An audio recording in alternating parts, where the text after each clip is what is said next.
Ok. Então, nesse momento, estamos com a aula sendo gravada. Como sempre, a gente tem por obrigação informar vocês, né, que essa aula está sendo gravada. Se alguém estiver incomodado, tiver algum problema, não queira estar participando da gravação, por favor, retirem-se. Infelizmente, a gente tem que disponibilizar isso para o pessoal que está offline. A ideia de hoje é que a gente aprofunde um pouco mais o assunto dos circuitos das entradas e dos circuitos das saídas, tá, pessoal? Isso porque, nesse momento, você já tem a visibilidade de como que funcionam os blocos das memórias, né, do CLP. Na nossa última aula nós fizemos, né, dando uma revisada rápida. Comparamos aí o PC com o CLP. Então nós traçamos um paralelo entre o diagrama de blocos de um PC e o diagrama de blocos de um PLC. Comentamos sobre prós e contras nas duas situações, ou seja, o que um tem de bom, o que o outro tem de bom, quando utilizar uma tecnologia, quando utilizar outra tecnologia. Falamos a respeito das memórias do CLP, em termos de memória física, componente eletrônico propriamente dito, memória volátil tipo RAM, não volátil tipo ROM, EPROM, E2PROM, Flash EPROM. E para depois, por último, fazer a finalização dos quatro blocos básicos de memória dentro do CLP. Memória executiva, ou também chamada de memória do programa monitor, memória do usuário, memória de dados, memória imagem de entrada e saída. E aí nós finalizamos a apresentação da aula 3 na terça-feira passada, correto? Antes da gente dar seguimento, eu queria saber se tem alguma dúvida, alguma questão sobre aqueles temas que foram discutidos na nossa última aula. O professor, quem tá falando aqui? Diga lá. Cícero. Eu até comentei lá no Forms lá que eu preenchi lá atividades, aí no final tinha a questão de dúvidas. Eu realmente levantei um ponto em questão. A minha dúvida seria o seguinte: quando o senhor fez lá o demonstrativo lá no final da entradas e saída, que o senhor utilizou no caso a E3, a informação vinha na E3 e no final ela saía na S5. Eu imaginava que se entra na E3, sairia na S3, ou seja, pode falar então, as portas elas se comunicam entre todas elas? Então, o entendimento, isso daí vai ficar um pouquinho mais claro nas nossas duas próximas aulas, tá? Por quê?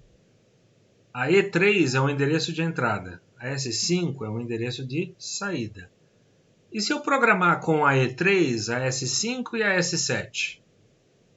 Eu posso, porque é um programa. Agora tá bom, eu não quero mais usar a E3 com a S5, eu quero usar a E3 com a S1 e a S7. Eu vou lá, eu apago a referência S5 e escrevo a referência S1. Então é livremente programável. Lembra que é uma das características do CLP? Eu não fico amarrado entrada 1, saída 1. Entrada 2, saída 2. Entrada 3, saída 3. Eu tenho liberdade na programação de escolher o que acontece com qualquer uma das saídas, baseado no que está acontecendo com qualquer uma das entradas. Eu não tenho essa amarra, né? Nós colocamos esse S3 para S5 exatamente para obrigar vocês a terem esse raciocínio. Espera aí, mas eu não tenho que amarrar 1 com 1, 2 com 2? Não. Você pode fazer isso, você usa uma chave direta, né? Então eu tenho a liberdade de programar qual saída eu quero ligada de acordo com qual entrada que eu estou utilizando. Maravilha, Clareou? professor. Clareou perfeito. Só era essa dúvida mesmo, se trabalhava amarrado ou se trabalhava livre dependendo da configuração, você poderia configurar portas com números diferentes no caso. Maravilha, livre. Tá bom. Eu vou até pedir desculpa para vocês, porque eu não chequei essa documentação. Esse formulário em específico da aula 3 está na mão do Farcas. Então eu não tive acesso às perguntas. Mas com certeza até semana que vem a gente revisa isso, ou se vocês tiverem lembrarem das questões que vocês quiserem colocar agora, é o momento oportuno.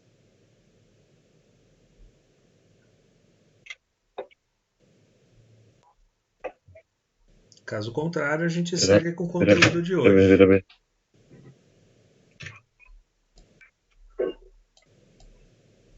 Mais alguém quer fazer algum comentário?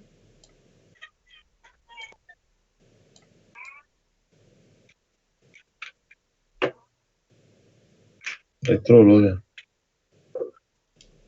Oi?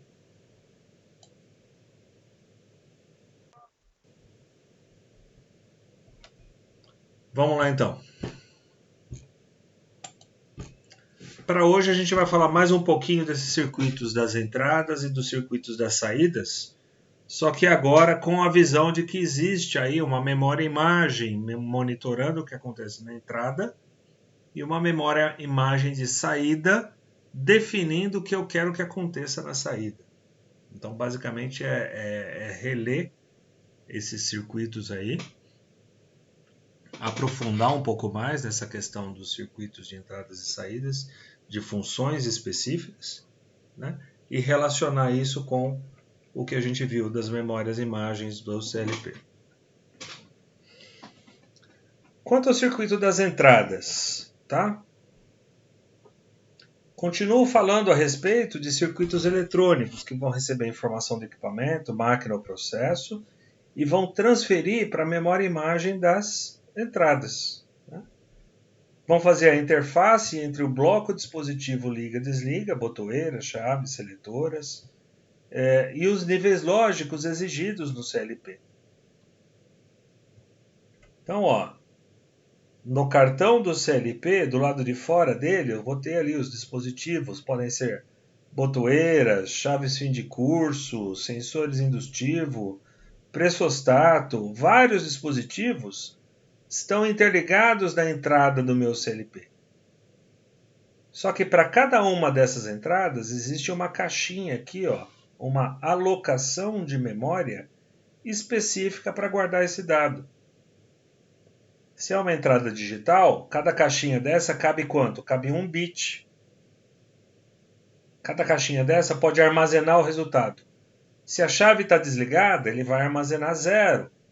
Se a chave está ligada, ele vai armazenar 1. E assim ele vai coordenando, vai condicionando essas entradas do CLP. Ah, mas e se for analógica, professor? Tá bom, cada caixinha, cada entrada analógica do CLP também tem uma caixa aqui, só que essa caixa do analógico ela é maior. Eu vou ter 8 bits de resolução numa entrada analógica. Posso ter 16 bits de resolução de uma entrada analógica. Então eu posso ter um maior volume de dados aqui sendo armazenados nessas caixas, tá? Tudo isso para quê, pessoal? Por que a gente guarda essas informações em pequenas caixinhas? Porque quando o CLP vai processar, ele não faz a análise de um em um. Ele faz a análise do pacote todo. E por que do lado de cá eu só enxergo o nível lógico 0 e só enxergo o nível lógico 1? Porque o trabalho de condicionar um sinal de campo para uma escrita digital é a função do cartão. Está aqui, ó. Ele faz a interface entre os dispositivos liga-desliga e os níveis lógicos exigidos pelo CLP. Só que esse liga-desliga pode ser um 24 volts. E o processador não trabalha com 24 volts, trabalha com nível lógico 0 e 1, ou seja, trabalha com 5 volts aqui dentro. Eu posso ter um cartão de entrada digital em corrente alternada que trabalha com 220. Se eu jogar 220 em um pino do processador, eu queimo o processador inteiro. Então, esse cartão de entrada está aqui exatamente para condicionar o sinal de campo e traduzir para um nível lógico 0 ou traduzir para um nível lógico 1. Porque o processador consegue trabalhar com 0 e 1. Não consegue trabalhar com 24. Está clara essa função do circuito das entradas? Sim, professor. Então vamos adiantar um pouquinho mais. Olha lá. Se a entrada recebe a tensão correspondente em corrente alternada ou em corrente contínua, significa que o dado referente a essa entrada está ligado ou acionado. E o circuito da entrada transfere um nível lógico para a memória imagem das entradas. Então vamos lá. Ó. Eu tenho 8 entradas aqui. Ó. Essas 8 entradas, se nenhuma delas estiver energizada, vai mandar 8 nível lógico 0. Só que se eu ligo, ó, eu liguei a primeira entrada, liguei a terceira, liguei a sétima e a oitava, a sexta e a sétima entrada. O que vai acontecer com a memória imagem? Olha lá. Se a entrada 1 está ligada, eu vou ligar o nível lógico 1 do endereço da entrada 1. Se a entrada 2 está desligada, eu vou mandar para 0 o nível lógico do endereço da entrada 2. A entrada 3 está ligada, olha lá, vou mandar para nível lógico 1 a entrada 3. E assim por diante. A questão é, nesse exemplo que eu estou dando, eu tenho 8 entradas, 8 informações, eu tenho um único byte. Tudo bem? 1 byte de informação. Se o meu processador desse modelo de CLP em específico tiver um processador de 8 bytes, o que ele vai fazer? Ele vai ler de 1 em 1 ou ele vai ler essa palavra inteira? Vai ler a palavra inteira. Exatamente. Responsabilidade do cartão de memória, do cartão de entrada, registrar esses valores. É uma. Responsabilidade da lógica de controle, processar essa informação, é outra. O que eu quero dizer? Desligou a chave da entrada 1, não foi para 0? Esse 0 aqui ó, vai ser atualizado instantaneamente. Liguei a entrada 5, foi para 1, 110 aqui, ó. Entrada 5 vai para 1 instantaneamente. A questão é, para a lógica de controle trabalhar, o que ela faz? Ela tira uma foto disso aqui. Por isso que a gente chama de memória-imagem. Eu tiro uma foto, essa foto é como se fosse um rascunho. Sabe o que você estava acostumado em fazer em aula? O professor escrevendo na lousa, você vai lá na lousa, bate uma foto e passa ela no caderno enquanto isso? Ah, mas o professor alterou o dado. Aí você vai lá, bate uma nova foto e traz de novo para poder copiar corretamente? Não é isso que vocês fazem?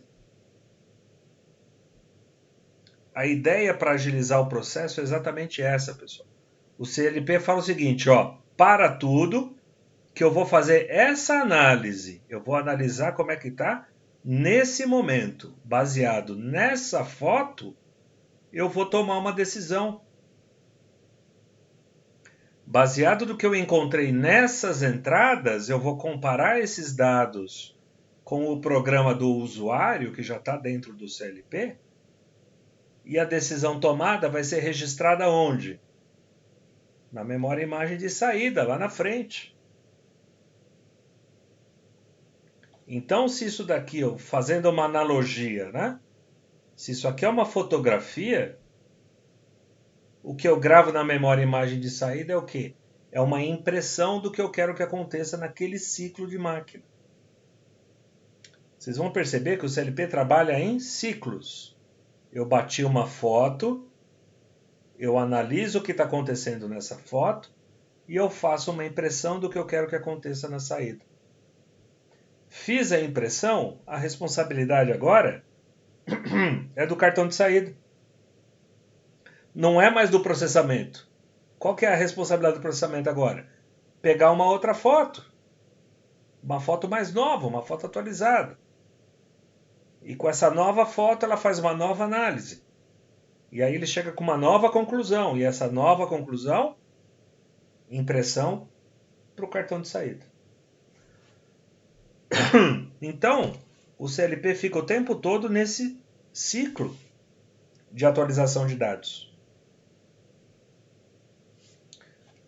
Entrada 1, liga lá a saída 5. Quando a entrada 1 estiver em 0, desliga a saída 5. Então, programar CLP nada mais é do que, olha, Se a minha entrada 1, 2, 3 estiver desse jeito, faça isso. Se a entrada 4, 5, 6 estiver desse outro jeito, faça aquilo outro. E se minha entrada 8 estiver assim, faça tal coisa. Isso é fazer a programação, é trabalhar com o quê? Com os endereços que eu estou operando. O CLP ele não quer saber se em E1 tem uma botoeira, se em E3 tem um fim de curso, e se em E6 ele tem um contato auxiliar de um relé externo. Ele, tá pouco se lixando com isso. O que ele quer saber é o seguinte, tá em nível lógico 0 ou tá em nível lógico 1? Se eu dou essa informação e eu coloco o programa correto no que a gente chama de lógica de programa do usuário, eu tenho uma máquina automatizada. Começa a fazer sentido para vocês como é que essa caixinha funciona? Ou não? O professor, Diga-se. puxando, não sei se tem alguma coisa a ver ou não, mas eu vou tirar a dúvida com o senhor agora. Por exemplo, nesse desenho que o senhor está demonstrando agora, no caso tem 8 entradas. E essas entradas o senhor está aqui nessa demonstração digital 1, 0, enfim. Nesse caso, eu posso falar que é como se fosse, assim, esses bits aqui são tipo 1, 2, 8, ou seja, chega até 138, 132, 132 bits que fala, no caso, não é bits que fala, mas assim, é como se pudesse dar 263 informações diferentes. Então, Neste caso aqui que o senhor está dando, por exemplo. deixa eu ver se eu consigo explicar para você de uma outra forma. Que a gente vai ver isso também um pouco mais para frente, tá? Na verdade, eu não sei nem se eu consegui Não, eu entendi o que você quis dizer e eu vou tentar explicar o jeito que eu entendi. Vamos ver se é isso aqui que a gente está falando. Espera aí. Deixa eu abrir um Excel aqui para a gente trabalhar.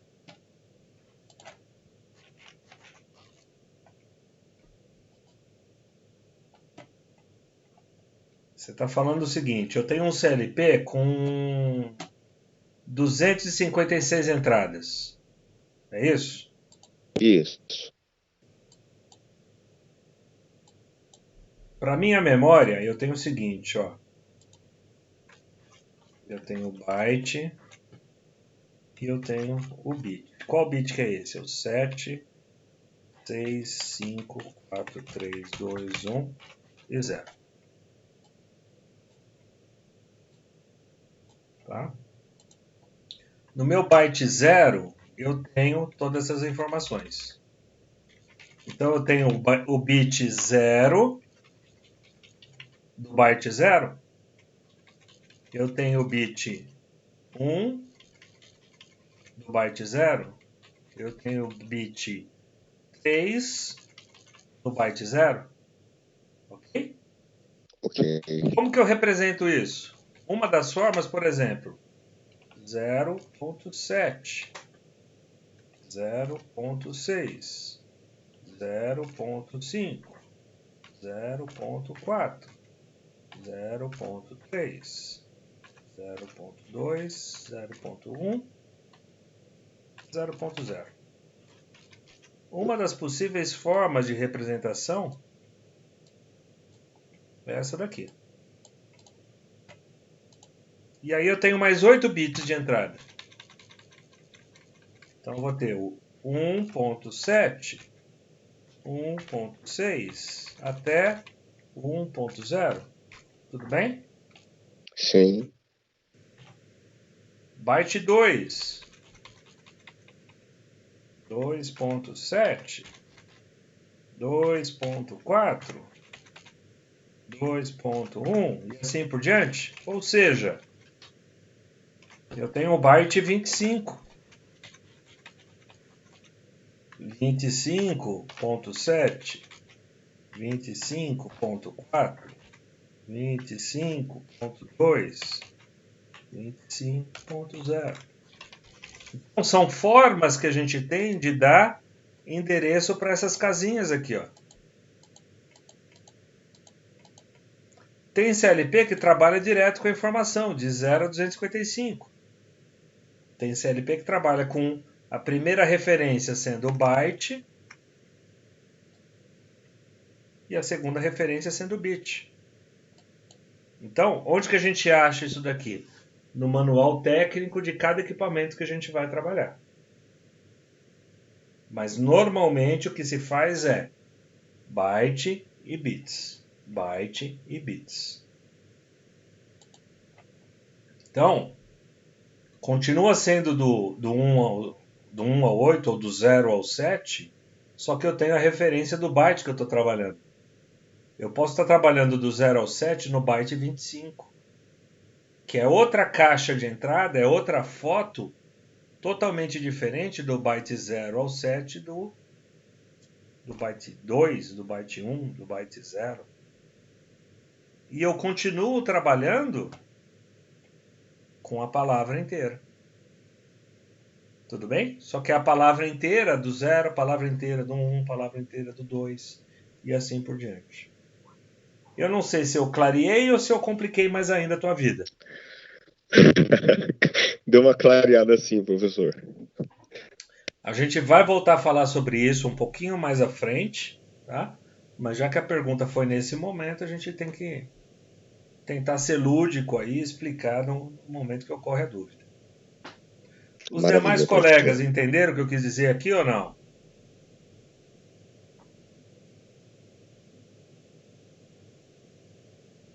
Sim, professor. Beleza, Gabriel. Mais alguém quer se manifestar?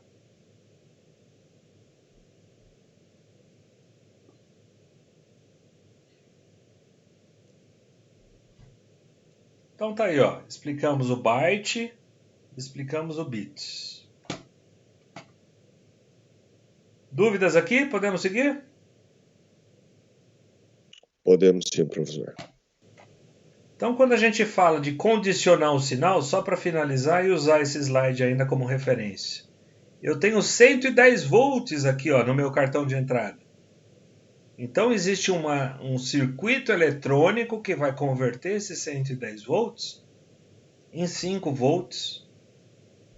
Tem processador que trabalha com nível lógico 1 em 3,3 volts. Outros processadores mais sensíveis com 1,25 volts. Então, não é um curso de eletrônica, não interessa para a gente o que ele vai estar trabalhando esse potencial interno. O que eu tenho que entender é o meu cartão de entrada condiciona o meu sinal de campo, seja ele 110, 220, 24, 30, 48, qualquer sinal de entrada, tá? Ao qual o cartão foi fabricado, é óbvio. Né? Mas o cartão de entrada ele condiciona essa grandeza para um nível lógico que o meu processador, para que a minha lógica de controle consiga trabalhar. Ok?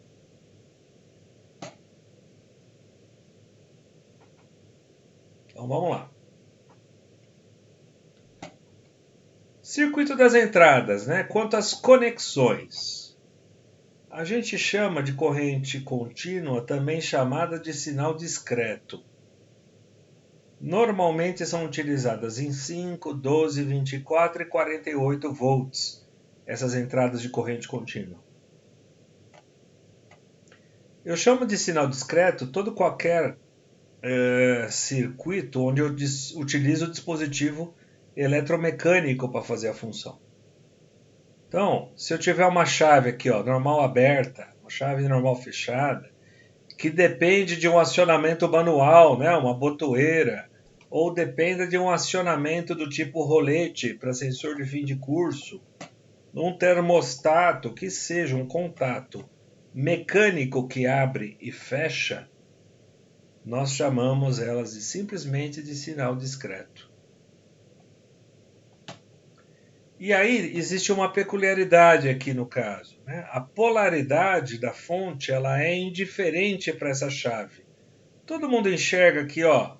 Se eu fechar a chave, a corrente vai fluir do positivo para o negativo? E se eu abrir a chave, a corrente vai deixar de fluir do positivo para o negativo? Sim, professor. Fechou chave, tem corrente elétrica. Abriu chave, não tem mais corrente elétrica. E a outra observação que a gente tem que fazer é: para que haja corrente elétrica, o circuito tem que estar fechado. Tem que haver um comum aqui, ó, nesse cartão da entrada, para que eu possa referenciar. Isso é positivo em relação a esse negativo.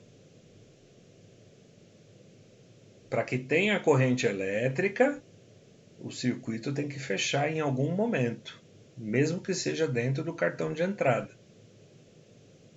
E partindo desse princípio de funcionamento, tanto faz o positivo entrar pela entrada como o positivo sair pela entrada. Isso quer dizer o quê? Que em alguns modelos de cartões de CLP, o comum pode ser negativo e o comum pode ser positivo. Se eu tiver um comum positivo, o que eu vou mandar para a entrada?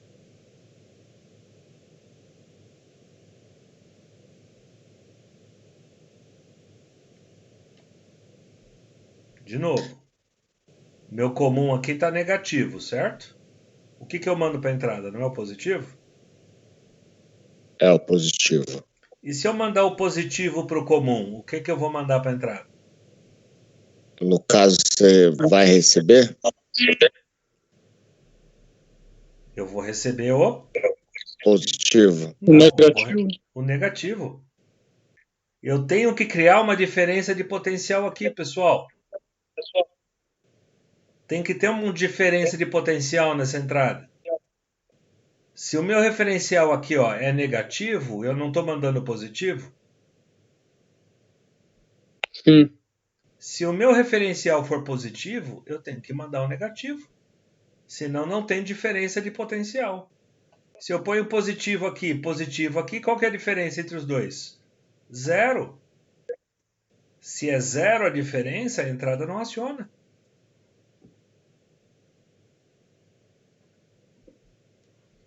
Então, professor, no caso que não o senhor falou, né? Se for igual, não aciona, né? Então, no caso, vai estar desligado. Ele vai reconhecer como nível lógico desligado, exatamente. Ah, tá, entendi. Vai ficar mais fácil mostrando a entrada transistorizada. Tá aqui, ó. Vamos lá.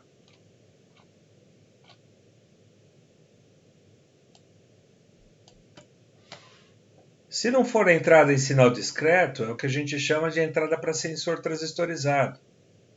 E esse transistorizado pode ser do tipo NPN ou PNP, que são os dois tipos de transistores, né? Transistor NPN e transistor PNP. Tiveram essa aula em elétrica? Eletrônica de Tivemos potência? sim, professor. Vamos lá. O transistor NPN, o sensor, desculpa, NPN, esse sensor, o que ele espera no comum? Ele espera um comum positivo. E o sensor PNP? Ele espera um comum negativo. Só que é o seguinte, lá atrás, nas aulas de eletrônica básica, o professor explicou o seguinte: o sentido da corrente sempre vai do positivo para o negativo. Não é isso que vocês aprenderam lá atrás? Sim, professor. E isso continua valendo. Ó, positivo, negativo. Então, a alteração que existe na entrada NPN em relação a PNP é quanto ao fluxo da corrente elétrica quando o sensor está fechado. Se o sensor está fechado, o fluxo da corrente entra pelo comum e sai pela entrada.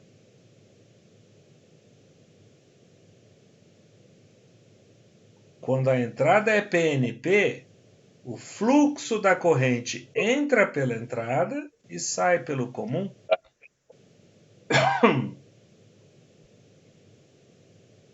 Perturbador esse assunto ou não?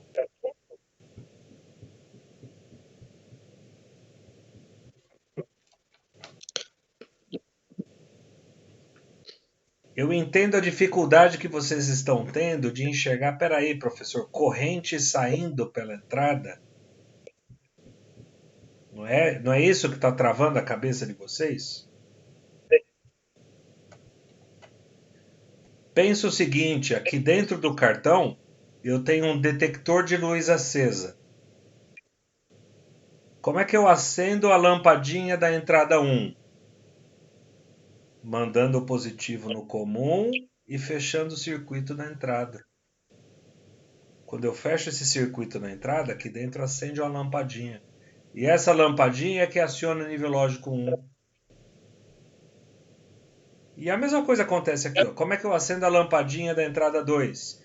Eu mando a tensão positiva na entrada 2 e a lampadinha acende porque ela sai com o comum no negativo aqui embaixo. Se esse circuito estiver aberto, a lampadinha não acende. Se a lampadinha não acender, eu não gravo o nível lógico 1 no endereço que eu estou referenciando.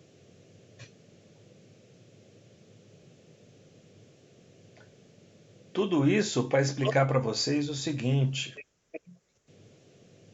Entrada NPN só aceita sensor tipo NPN. Entrada PNP só aceita sensor PNP. Eu não posso colocar um sensor PNP numa entrada NPN, que não vai funcionar.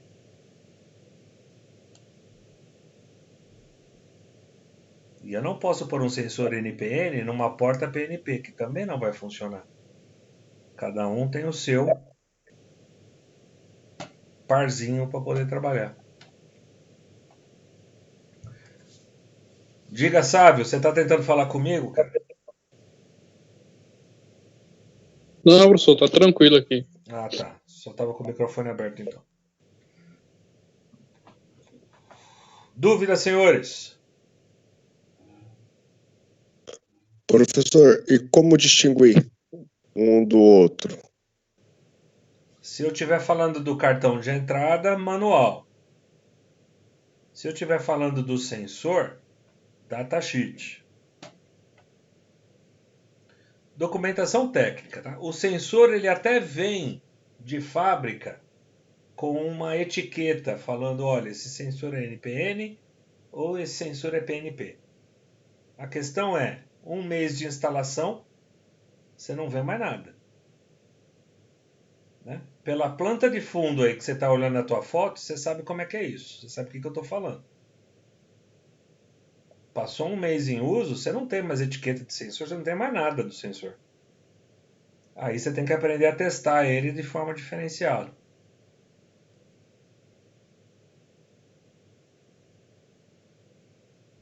Se for sensor a 2 fios, se for sensor a 3 fios, cada um tem um jeito de você testar diferente aí. Maravilha, professor. Obrigado. Agora eles estão melhorando um pouquinho, né? Tem umas etiquetas metalizadas que estão dando um pouco mais de vida útil na identificação do produto e na identificação da tecnologia. Mas não dá para contar muito com essas etiquetas não. Né?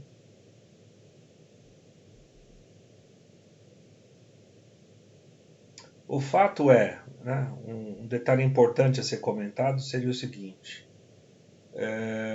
O fabricante desse sensor NPN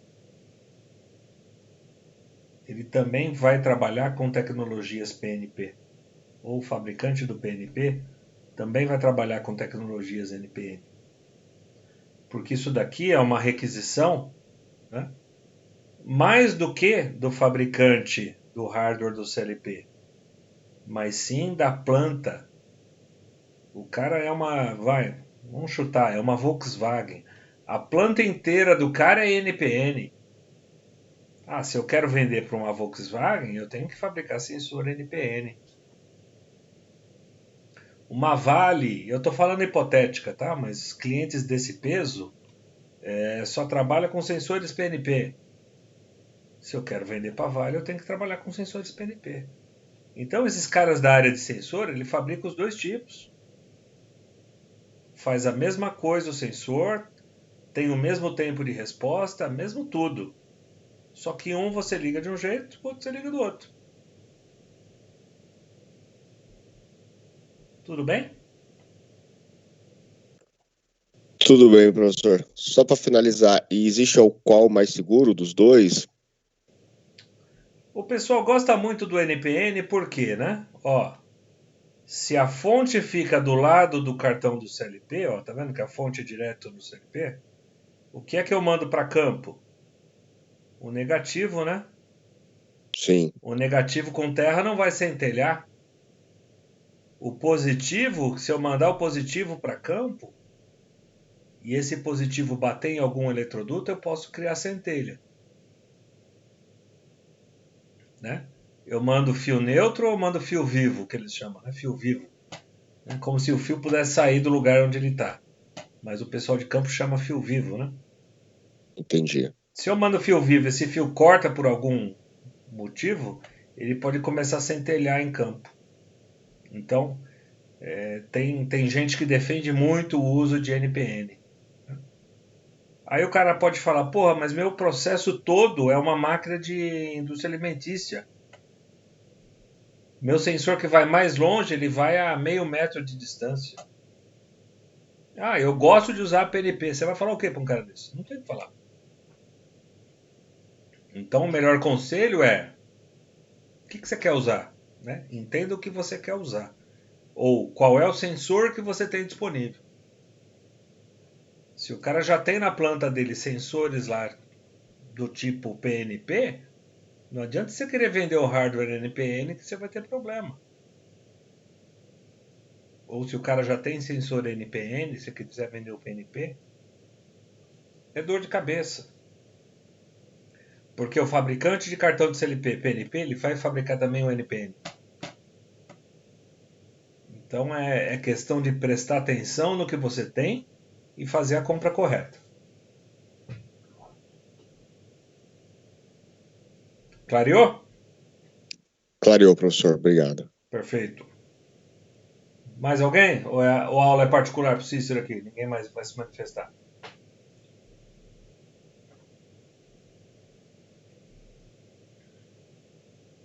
Tranquilo, professor. Bom, Cícero, aproveita aí, ó. Os caras não querem falar, fala você. Sem problema nenhum. Seguimos? Seguimos, professor.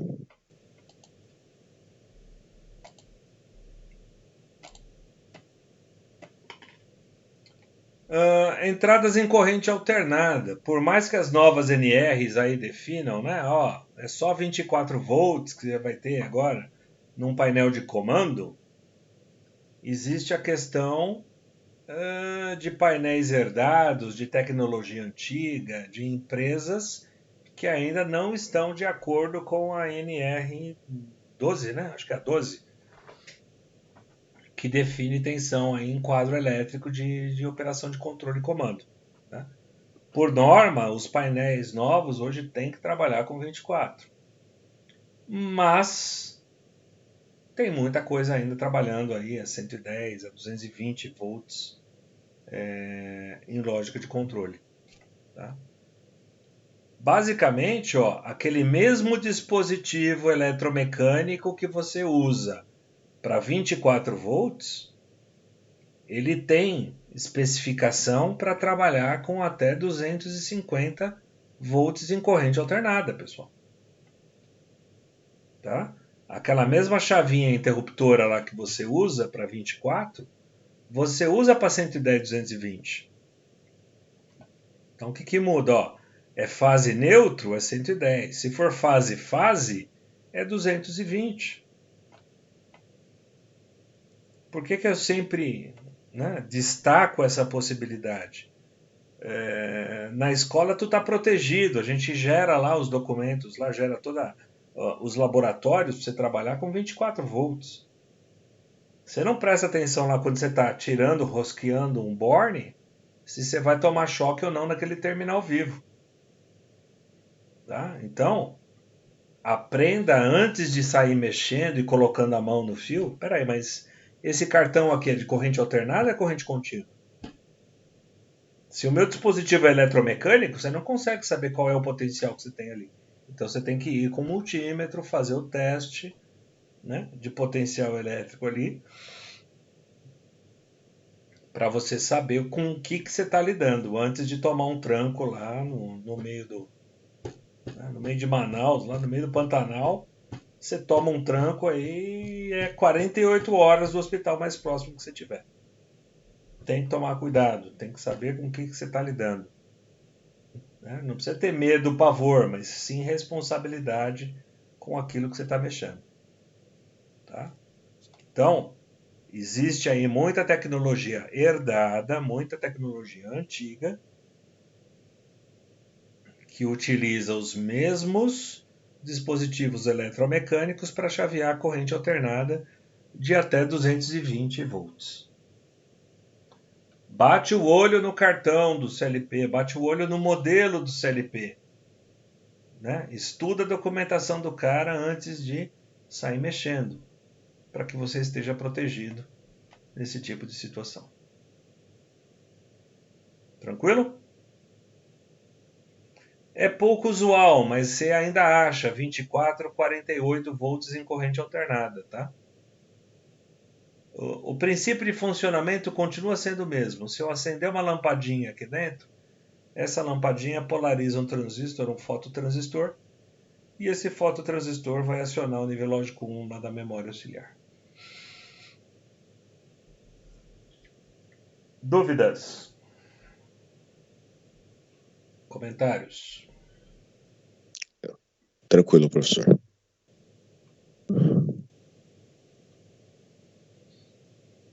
Tá bom. Vamos falar um pouquinho do circuito das saídas, então.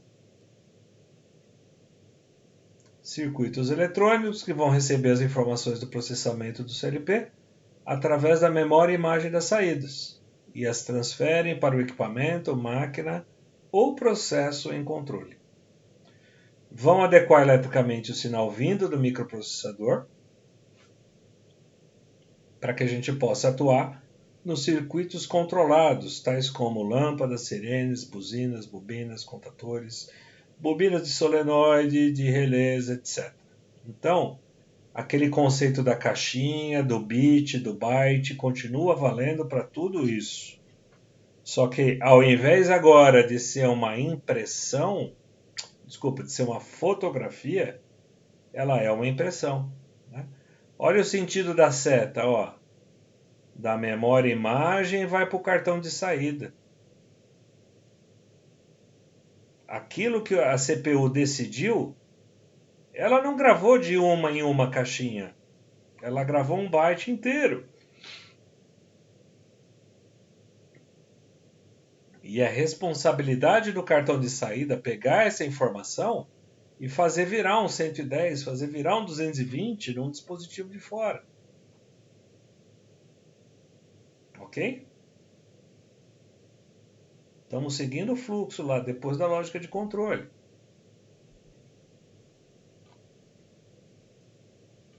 Então, ó, baseado numa determinada lógica que já está dentro do CLP, baseada nas variáveis de entrada, variáveis internas de temporização, que seja. A lógica de controle definiu, olha, eu preciso dessas saídas energizadas. Então ele vai fazer a impressão desse byte num ciclo só. Tá aqui, ó, gravei as 8 informações. E o circuito de saída que se encarregue de pegar esse dado e energizar as saídas. Está aqui, ó, S2, 24, S3, 24, S4 e S5 em 0 volts, S6 e S7 em 24 volts, S8 em 0 volts. Essa foi a decisão desse ciclo de máquina feito pelo CLP.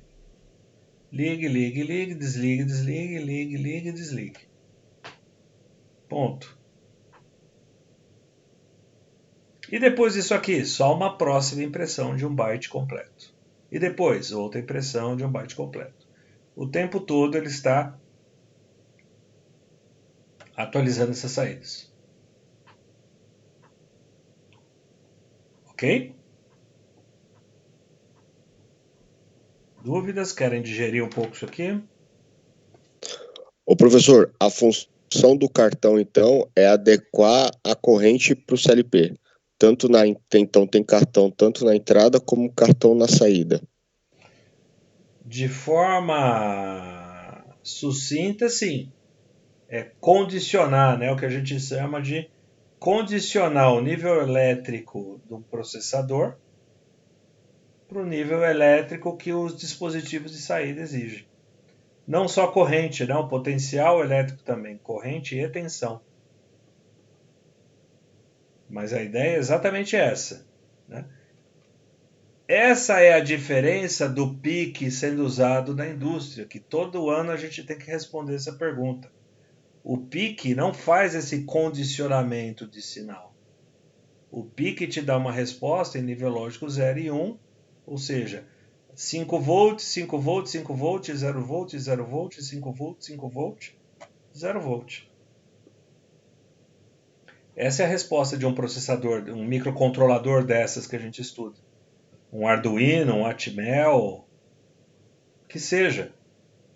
Essa parte aqui de condicionamento de sinal não existe nessas tecnologias. Você tem que desenhar, você tem que fazer circuitos a par daquilo que você já recebe de fábrica.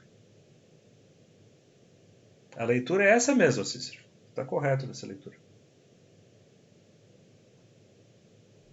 Tudo bem? Tudo bem, professor. Então, esse cartão não conversa com esse microcontrolador do PIC, por exemplo?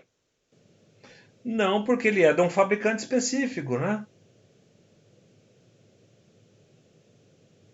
Lembra, o hardware é dedicado. A CPU Siemens fala com cartões de entrada e saída Siemens. Uma CPU Rockwell fala com cartões de entrada e saída da Rockwell. A eletrônica de conversa entre o cartão modular e a CPU modular, cada fabricante usa uma tecnologia para conversar com eles. Isso não é aberto, isso aí é restrito ao fabricante.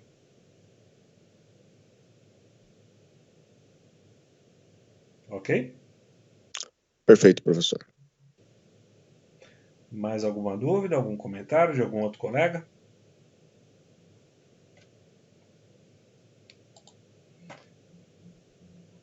Só para mim ter noção aqui, quem está acordado ainda, levanta a mão aqui, dos 14 que estão conectados.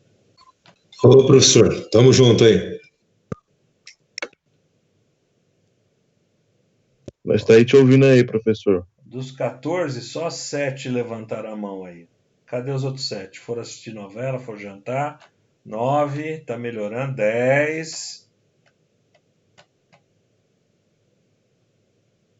Tem 4 que foram assistir novela e não voltaram, cara. Tá vendo? É isso que é complicado. Mas tá bom, tá bom. Certeza que não estão com nenhuma dúvida? Podem abaixar a mão aí. Tá dando para entender o conceito que eu estou tentando passar para vocês aqui? Tá sim, professor. É porque, na verdade, eu acredito, a opinião minha, eu acho que só não tem esse cartão de memória pro PIC por ser uma tecnologia bem antiga, no caso, né? Não, pelo contrário, o PIC, essa alocação de memória já está dentro dele, né? Um PIC, Entendi. basicamente, ele já é uma unidade de processamento, já tem uma unidade de memória, já tem um circuito de fonte, ele só não tem esse condicionamento de sinal. Você não trabalha com um PIC em 24 volts. Você não trabalha com um PIC em 110, 220 volts. Né? Você tem que ter um circuito externo para poder trabalhar com isso. Eu acho que eu tenho uma placa condicionadora aqui, depois eu mostro para vocês aqui até o final da aula. Para você entender do que eu estou falando, né? Entendi. Placa Arduino segue a mesma leitura do Arduino PIC? é a mesma história, né? O Arduino está aqui, ó. Esse aqui está mais fácil. Dá para ver aqui essa aula? Na câmera? Dá sim, dá sim. Então, essa aqui eu estou com duas plaquinhas, né? Essa aqui é a placa de interface Ethernet. E aqui embaixo tem a placa original do Arduino. Deixa eu ver no ângulo melhor aqui. A iluminação tá uma bosta. Mas aqui dá para ver, ó. Esse aqui é o componente eletrônico. E não tem nenhuma periferia aqui. Não tem nada em volta que proteja esse cara aqui. Se eu ligar 10 volts aqui no pino de entrada, eu queimo a porta do Arduino. Não precisa nem ser muito. Por quê? Porque o circuito não está preparado para trabalhar com isso. Então você tem que trabalhar com eletrônica externa para fazer a função de condicionamento de sinal. Tá? Mas até o final da aula eu mostro aí o que é uma placa de condicionamento de sinal para vocês. E não é difícil fazer, não. Se numa saída de um PIC, numa saída do Arduino, você ligar um relé, você já está fazendo isolamento galvânico. É o que a gente vai ver daqui a pouco. Tá? Mas PIC é outra aula. Deixa para o Nivaldo falar disso aí para vocês. Com quem que vocês estão tendo aula disso? Nivaldo, Thales, Pascoaletti? Com quem que vocês estão tendo essa aula? Ou não estão tendo essa aula ainda? Estamos tendo, agora eu esqueci o nome dele. Acho que é o Nivaldo. É o Nivaldo? Fica piscando assim. Eu acho que é ele. Então, é ele mesmo. Traquinas? É ele mesmo. Então, É ele mesmo, pelo apelido é. Traquinas. Gente boa. Conhece bastante lá. Ok? Então tá clara essa história aqui da impressão, então, ó. Essa impressão vai ser traduzida no cartão de saída. E o cartão de saída é que vai se encarregar de ligar ou não as cargas aqui. Beleza? Quais são as tecnologias nas saídas? Vamos lá, ó. Saídas a relé. Pode ser usado tanto com carga em corrente contínua como corrente alternada. Deve ter no máximo cuidado com a especificação de carga. Máxima corrente consumida tem que ser compatível com a saída.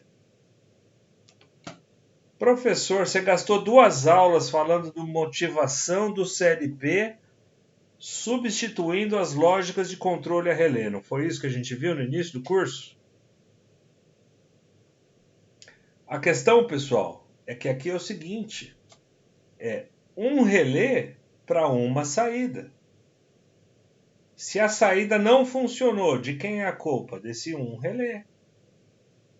Se a saída funcionou, de quem é a culpa? Desse um relé. Eu não tenho 30 relés definindo uma lógica aqui.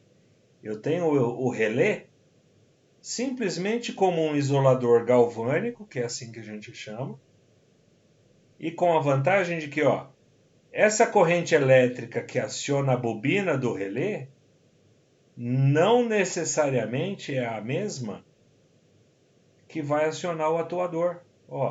Para esse atuador eu tenho uma fonte externa fazendo essa atuação. E isso aqui me dá uma liberdade de trabalho muito grande. Por quê?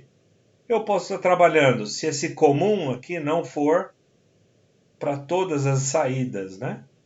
Se eu tiver um comum individualizado para cada uma dessas saídas, eu posso usar aqui uma lâmpada 110 volts, uma bobina auxiliar de 24, uma válvula pneumática de 24, um contator para um motor trifásico de 110 volts, desde que esteja de acordo com as cargas que eu preciso trabalhar. Essa é a grande vantagem do cartão de saída relé.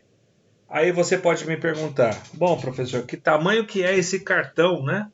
Porque o relé é um elemento relativamente grande, se eu comparar com o CLP. Aí eu vou trazer isso aqui para vocês, ó.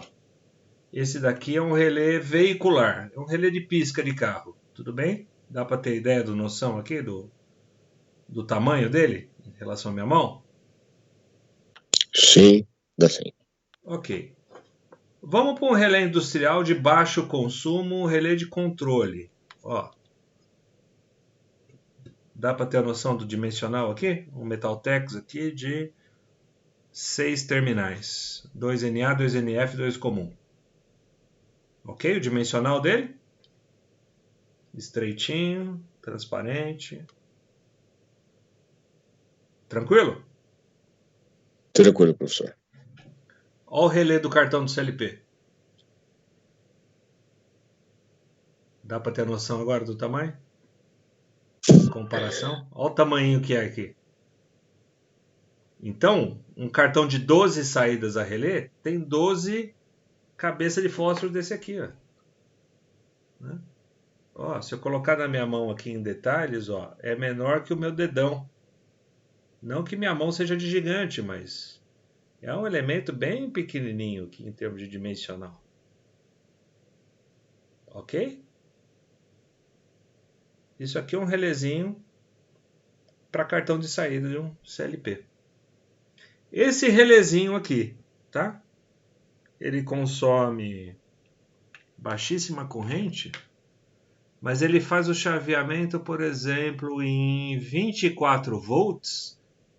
Ele pode controlar cargas de até 1 ampere.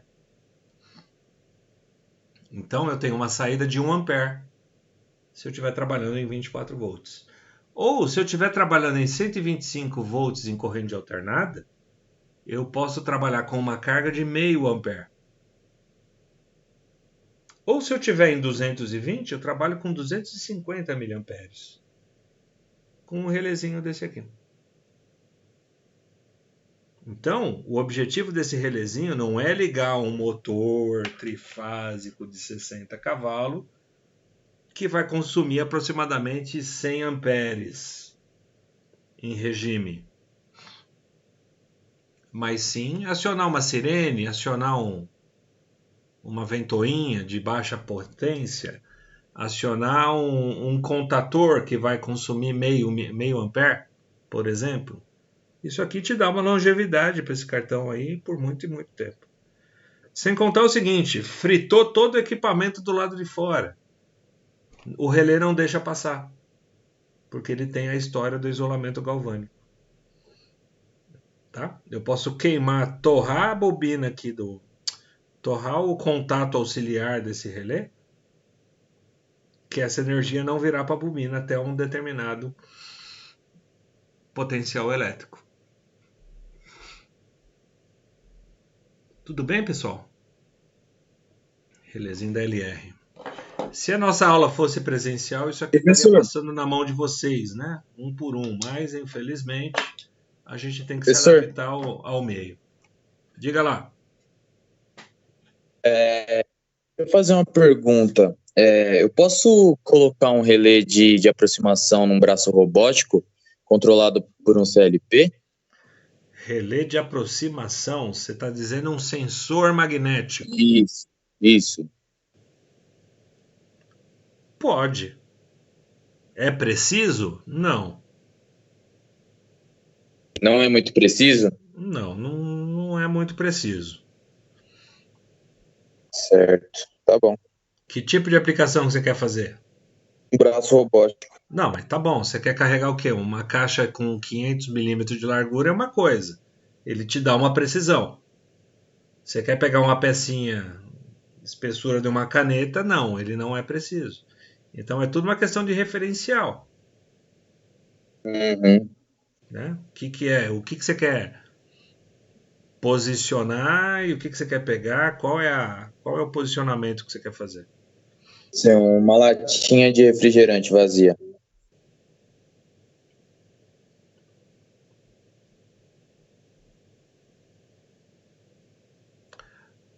Cara, dá para fazer, mas você vai ter que trabalhar com tolerâncias grandes aí.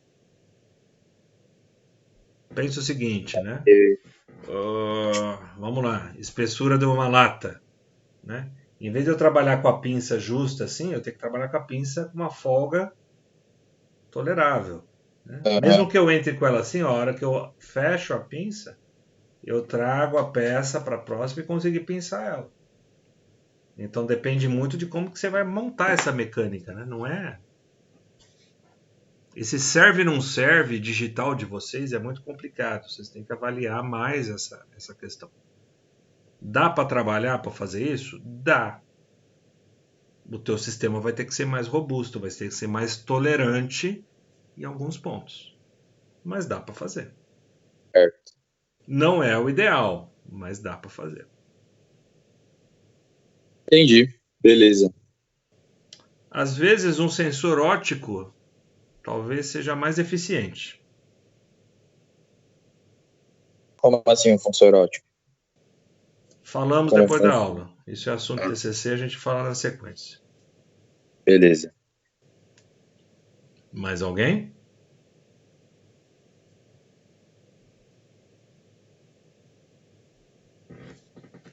Tudo bem então? Entendida a saída relé? Sim, professor. Se não for saída relé, saída transistorizada. Só pode chavear a corrente contínua, né? Transistor não chaveia a corrente alternada. Se eu tiver que chavear a corrente alternada, eu uso as saídas a relé. Uma pequena corrente aplicada na base do transistor possibilita chavear uma corrente bem maior na saída, né? Então, ó, aquela história da lampadinha acendendo lá dentro, ó, nada mais é do que um transistor eletroóptico. Eu tenho um fotoemissor e um fototransistor que deixa passar uma corrente bem pequenininha, que com essa corrente pequena de base eu amplifico a corrente que eu posso usar do lado de fora. Então, normalmente saídas a transistor eu trabalho com 30 volts de corrente contínua, né? Vantagens: em um único cartão eu consigo acionar mais saídas, até mesmo por conta do dimensional mecânico do componente. Então, você tem um cartão com 8 saídas a relé, cabe 32 saídas transistorizadas para você ter uma base em um único cartão. O acionamento transistorizado é algo bem mais rápido de ocorrer. Não existe o desgaste mecânico, né? Aquele desgaste do relé de abrir e fechar a pinça. Para transistor isso não existe. Mas, em contrapartida, a corrente nominal de uma saída transistorizada é bem menor do que aqueles parâmetros que eu comentei com vocês aí no caso. O relézinho ele dá 1 ampere, uma saída dessa aqui é coisa de 200 a 400 miliamperes como corrente nominal de saída. É o suficiente para mim ligar um relé na saída e esse relé fazer alguma coisa. Basicamente é assim que as saídas transistorizadas são utilizadas em campo. Tá? Então, na entrada transistorizada, eu uso o transistor lá no sensor PNP e NPN, o transistor como chave, né?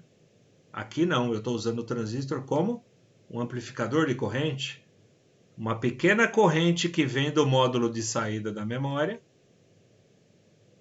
possibilita a passagem de uma grande corrente do lado de fora do CLP. Ok?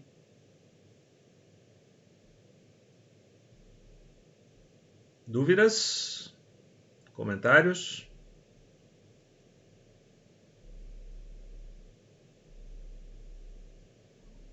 No dúvidas? Então tá bom. Em termos de conteúdo da aula 4, é isso daqui. Eu vou estar finalizando aqui a gravação para a gente poder iniciar o upload dele, né, no YouTube e disponibilizar o vídeo para vocês então.